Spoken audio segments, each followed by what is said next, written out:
Ada satu jenis polisi yang disebut dewa sketsa di dunia kriminal. Mereka hanya dasarkan deskripsi orang lain. Lagi bisa langsung gambar wajah penjahat. Bahkan mungkin ikuti gambar dari sejak kecil.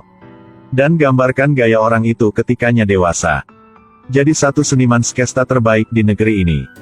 Pria ini dapat dasarkan gambar yang kurang jelas. Lukis wajah yang sempurna orang pakai masker. Polisi setelah pegang foto tersebut, cepatnya cari orang yang dicurigakan. Setelah lepaskan masker, semua juga jadi terkejut. Lukisan yang tidak dapat bilang mirip. Itu hanya bisa seperti cetakan. Bahkan dagu yang dioperasi plastik gagal juga dapat dilukis. Ini baru saja mulai. Artis bernama Shen Yu dasarkan dokumen pasien. Lagi lukis tampilan 82 nasabah sebelum operasi. 1 hari yang lalu, kepala klinik operasi plastik Ma Jiakuoyi dibunuh. Polisi ke tempat kejadian.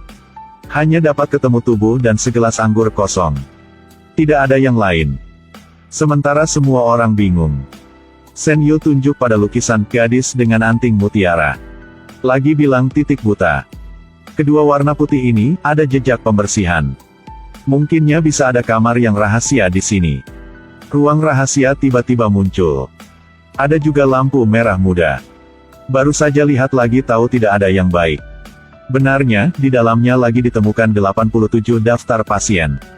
Dan 82 disk yang rahasia. Di dalamnya lagi semua yang tidak mereka minati. Cepatlah semua. Saya nonton sampai mau muntah nih. Setiap wanita di dalam disk juga beda. Saya bandingkan angka di setiap disk. Lagi hilang 32 sampai 36. 5 disk. Kurangnya 5 nih. Sesuai dengan 5 nasabah yang operasi plastik. Pastilah ada orang yang tidak ingin videonya diumumkan. Jadinya baru bunuh orang. Tujuan biar bunuh orang telah ada. Tapi bagaimana bisa dari mereka berlima? Bisa identifikasi siapa yang curigakan. Polisi pertamanya temukan keempatnya untuk berinterogasi. Setiap orang memiliki bukti biar tidak ada di tempat kejadian. Hanya Xiangka yang dirinya bertindak. Lagi bilang dia bisa menunjukkan kamera pengintai untuk buktikannya. Jadi yang dicurigakan terbesar adalah sisa dari 5. Shen Yu Suyen. Dia lepaskan maskernya. Semua orang juga terkejut. Karena dia terlihat sangat mirip dengan yang ada di lukisan Shen Yu. Dia akui bahwa karena operasinya gagal jadi benci Jikuao. Bahkan dia lagi ketemu Jikuao. Mereka berdua lagi terlibat pertengkaran sengit. Tapi semakin coba tanya. Waktu pembunuhan tidak cocok. Waktu pembunuhan tanggal 25. Shen Yu Suyen ketemu Jikuao itu tanggal 23. Kemudian pada tanggal 25, karena minum alkohol, dia lagi masuk kantor polisi. Jadi dia tidak bisa menjadi pembunuh. Jadi hanya ada satu yang aneh saja. Itu kamera klinik operasi plastiknya yang hilang. Kebetulan itu. Satpam klinik pada tanggal 25 Awei. Ditemukan jatuh sampai mati di rumah. Penyebabnya sama dengan Jikuao. Semua keracunan. Satu hal itu. Ada racun dalam anggur Awei. Jadi mengapa si pembunuh lagi lakukan begitu? Saat ini, pemeriksaan forensik sudah dapat hasilnya. Tes kimia dalam alkohol ditemukan endapan polet. Apa itu? Pemlastis. Dalam parfum, sampo. Di cat kuku juga ada. Setelah dengar berita ini, Shen Yu pikir yang dicurigakan yaitu desainer Xiangka. Karena saat interogasi 4 wanita, Shen Yu lihat bahwa tangan mereka semua sangat indah. Yang spesialnya Xiangka. Warna ibu jari lebih cerah. Dia kemungkinan besar sembunyikan racun di kuku palsunya. Kemudian chat 1 kali lagi. Dia dan Kapten Qiang yang segera pergi ke rumah Xiangka. Keluarkan video pengawasan di rumahnya dan ngecek tanggal 25. Kali ketemu ini. Buat Shen Yu semakin curiga padanya sebagai pembunuh. Karena kuku palsunya sudah dipotong. Kemungkinan yang besar adalah lakukan hal yang buruk jadi rasa takut. Tapi kamera pengintai di rumah Xiangka. Waktunya semua.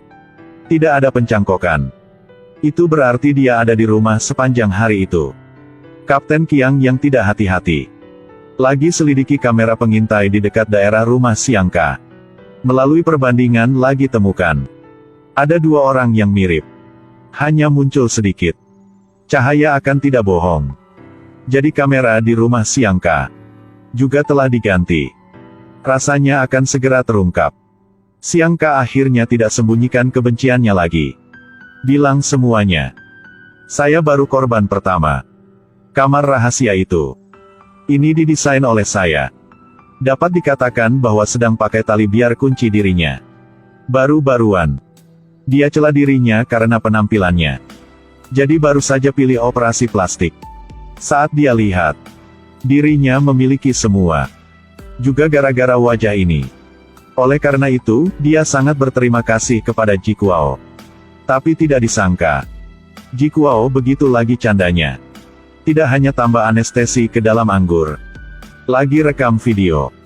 Dari sejak itu, Siangka yang dimanfaatkan oleh Jikuao pada waktu yang lama. Dia terus-menerus cari gadis yang baru. Pikirnya begitu saja bisa lepaskan kendali Jikuao. Sayang sekali dia begitu lagi naif. Dia mau tinggalkan Beijing. Proyek sudah saya terima. Saya siap ke Shanghai untuk berkembang. Maunya berapa uang? Saya butuh bukannya uang. Bilanglah. Saya perlu bawa itu. Siaran online-nya? Akan bagaimana nih? Siangka yang marah jadi matikan orang. Dia tahu bahwa Jikuao yang gila sukai tangan wanita. Jadi taruh racun di kuku palsu. Kemudian dia gunakan uang untuk menyuap Awei. Ubah video di kamera pengintai. Lagi bunuh Awei. Juga karena takut ditipu lagi. Jadi lagi matikannya. Lihat kejahatan yang sempurna. Lagi karena warna kuku palsu baru bisa ungkapkan kebenaran. Pelukis Shen Yu lagi buat prestasi besar kali ini. Setelah Siangka ditangkap. Sekali lagi lihat foto yang sebelum operasinya. Tidak tahan lagi nangis sesak. Mungkin dia yang benci pilihannya. Karena diejek. Lagi nyerahkan jiwanya. Sekarang bahkan nyawanya juga hilang. Bisakan begitu? Kisah ahli operasi plastik yang terbunuh di Under the Skin. Sampai sini kebenaran telah terungkap. Follow me. Kasus di belakang bahkan lebih istimewa. Kita kalau tidak bisa saling ketemu akan tidak boleh pulang. Selesaikan kasus kejahatan bersama. Produser film ini sudah terlalu berani dan sombong. Jadi berani filmkan film yang terkait adegan pembunuhan. Lokasi pembangunan sekolah. Namun, kerangka kering digali. Tes forensik lagi dapat jenis kelamin perempuan. Sudah mati 10 tahun. Apalagi kematian itu tidak biasa. Tapi yang aneh itu. Dari lampirkan tulang bisa dapat. Orang yang tinggal tidak lebih dari 20 tahun. Tapi dari sudut pemandangan Graham. Mungkin lebih dari 40 tahun. Lalunya lagi konfirmasi identitas orang yang mati ini. Kapten Qiang cari foto gadis yang telah hilang selama lebih dari 10 tahun. Tapi hanya dasarkan kerangka kering. Pada dasarnya, tidak ada petunjuk yang ditemukan. Tetap saat ini. Forensik temukan hal aneh di tulang tengkorak.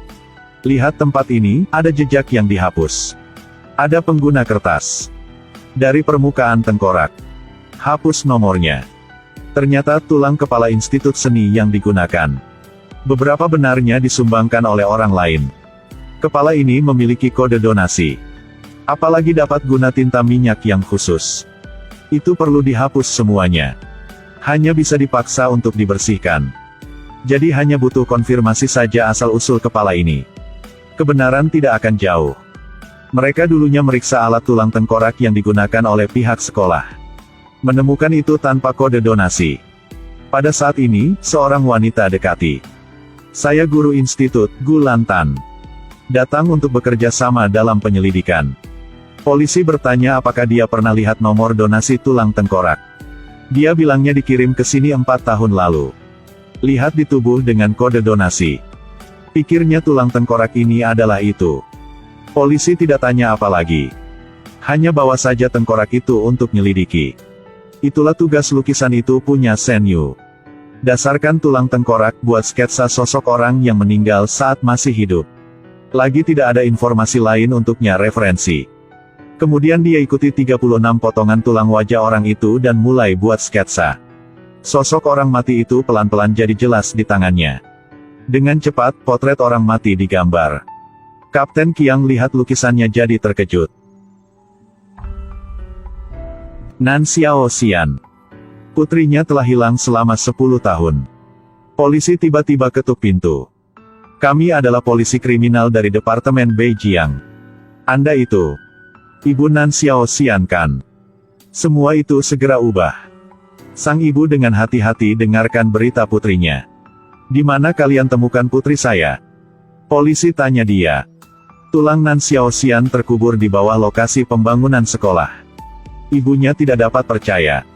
10 tahun telah lewat. Ternyata dekat dengan rumah. Dia simpan barang-barang putrinya saat masih hidup. Selalu harap suatu hari putrinya akan kembali. Tapi tidak pikir hasilnya akan seperti ini. Dia percaya bahwa kematian putrinya lagi dapat hubungannya dengan sekolah. Dia telah ngintip buku harian putrinya. Tahu bahwa saat putrinya tidak senang di sekolah. Bahkan guru pun juga terlibat. Guru itu kemudian dipecat. Tapi juga tidak dapat lihat putrinya. Hari ini, putrinya telah ubah jadi kerangka kering. Mungkinkah tidak ada yang bertanggung jawab atas kematiannya? Polisi hubungi guru yang terlibat tahun itu. Orang ini sepenuhnya akui apa yang terjadi tahun itu. Tapi dia pikir dipecat adalah hukuman. Apalagi dia belum bisa mulai. Telah terganggu oleh siswa yang menerobos masuk. Kematian Xiaoxian tidak bisa disalahkan padanya. Selain itu lagi tidak ada bukti untuk buktikannya. Dia yang pembunuh. Polisi pikir teman Xiaoxian biar cari penunjuk. Mau cepat cari tahu penyebab kematiannya. Tapi karena kepribadiannya terlalu kesepian. Jadi tidak ada teman. Guru Lin Tan ke kelas bersamanya tahun itu. Sejauh yang dia ingat, Xiaoxian selalu sendirian. Itu juga sangat aneh. Bahkan jika dia tidak bersama siapapun. Tentu saja, akan tidak bisa menyalahkan pada siapapun. Kok tiba-tiba mati? Saat ini, Ibu Xiaoxian tiba-tiba ingat buku harian rahasia itu. Xiaoxian di buku ini. Berkali-kali sebut seorang siswa laki-laki. Dari isi buku catatan rahasia ini. Bisa dapat bahwa Xiaoxian sukai siswa laki-laki ini. Sejak kenal samanya. Kehidupan Xiaoxian penuh dengan kegembiraan. Shen Yu sesuai dengan deskripsi Xiaoxian. Lagi skesta siswa itu. Tapi selidiki semua teman sekelas Xiaoxian. Lagi tidak bisa lihat siswa ini. Dia takut diri salah. Jadi ketemu Lin Tan biar gambar bersama. Orang yang mereka gambar sama saja. Bisa bilang dia bukan yang salah. Untuk dapat temukan tambah informasi. Polisi suruh Lin Tan atur pertemuan teman-teman. Lin Tan baca buku harian Xiaoxian. Kemudian biarkan semua orang ikuti deskripsinya yang sudah gambar. Jika di antar orang-orang ini, ada yang tahu siapa pria ini. Jadinya masalah lagi bisa selesaikan. Semua juga ikut. Hanya ada satu siswa laki-laki yang tidak bisa lukis. Mungkinnya, dia pria dalam buku harian Xiaoxian.